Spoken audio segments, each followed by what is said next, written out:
Deep seek artificial intelligence ടെക്നോളജിയുടെ ഭാവി. Artificial intelligence എന്ന AI ലോകത്ത് വിപ്ലവം സൃഷ്ടിക്കുന്ന ഡീപ് സീക്ക് ഒരു പയനിയറിംഗ് AI ടെക്നോളജി കമ്പനിയാണ്. ഇത് മനുഷ്യന്റെ ബുദ്ധിയെ അനുകരിക്കുന്ന സിസ്റ്റങ്ങൾ വികസിപ്പിക്കുന്നു, ജീവിതത്തിന്റെ എല്ലാ മേഖലകളിലും മാറ്റം സൃഷ്ടിക്കുന്നു.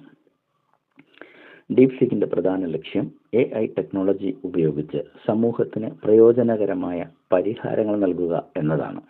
എന്നുവെച്ചാൽ ആരോഗ്യം, വിദ്യാഭ്യാസം, ബിസിനസ്, പരിസ്ഥിതി തുടങ്ങിയ എല്ലാ മേഖലകളിലും AIയുടെ ശക്തി പ്രയോജനപ്പെടുത്തുകയാണ്.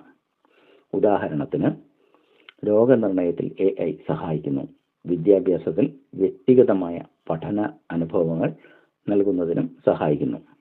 ഇനി ഈ ടെക്നോളജിയുടെ പ്രത്യേകതകൾ എന്ത് എന്ന് നോക്കാം. Deep seek machine learning, deep learning, natural language processing അഥവാ NLP തുടങ്ങിയ മികച്ച തന്ത്രങ്ങളാണ് ഡീപ് സീക്ക് ഉപയോഗിക്കുന്നത്. ഇത് ഡാറ്റ വിശകലനം, പ്രവചനം, ഓട്ടോമേഷൻ എന്നിവയിൽ പകരം വയ്ക്കാനില്ലാത്ത പ്രകടനമാണ് നൽകുന്നത്.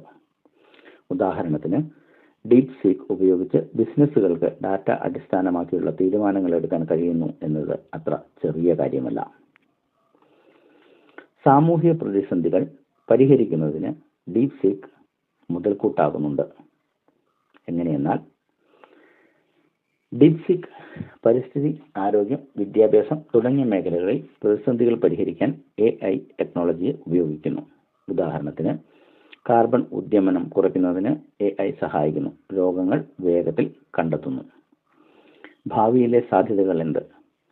ഡീപ് സീക്കിന്റെ AI ടെക്നോളജി ഭാവിയിൽ കൂടുതൽ മികച്ച പരിഹാരങ്ങൾ നൽകും.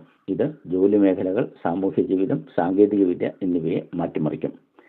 AI ശക്തി ഉപയോഗിച്ച് ലോകം മെച്ചപ്പെടുത്താനുള്ള സാധ്യതകൾ അനന്തമാണ്. ഇതിലെല്ലാം ഉപരി ഡീപ് സീക്ക് മോഡൽ അതിന്റെ തൊട്ടടുത്ത എതിരാളികളെ വെച്ച് നോക്കുമ്പോൾ 400 രൂപ ചിലവ് വന്നിരുന്ന പ്രവർത്തനങ്ങൾ ഏതാണ്ട് 8 രൂപയ്ക്ക് ചെയ്യാൻ സഹായിക്കുന്നു എന്നതാണ്. ഇതിലൂടെ AI ഡെവലപ്മെന്റ് എന്നത് സാധാരണക്കാരന് കൂടി പ്രാപ്യമാവുകയാണ് എന്ന് മനസ്സിലാക്കാം. ചുരുക്കത്തിൽ, ഡീപ് സീക്ക് AI ടെക്നോളജിയുടെ ഭാവി വളരെ